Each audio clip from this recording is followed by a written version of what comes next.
You won't see it coming. You won't even hear it coming, but you might feel it coming.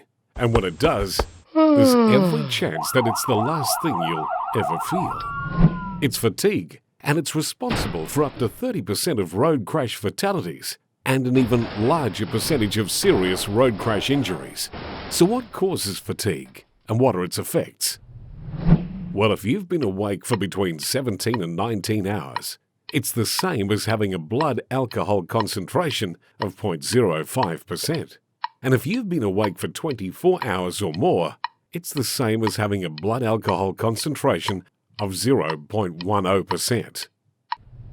So what are the factors that can cause you problems when it comes to getting behind the wheel?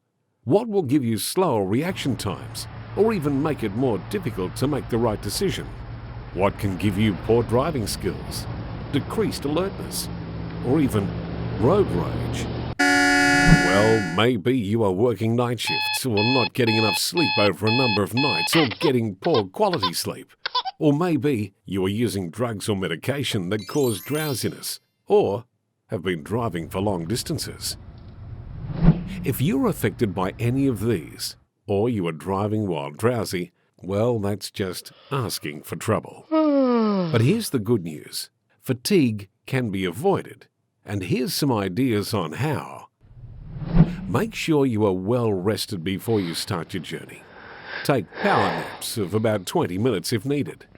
Plan your trip to ensure that you take breaks every 2 hours. Swap drivers regularly. Speak up and ensure you tell your supervisor or passengers if you are starting to feel fatigued. And don't drive or operate equipment. Remember, the only effective and absolute countermeasure to fatigue is sleep. So go get some. It'll do you, your family, and everyone else the world of good.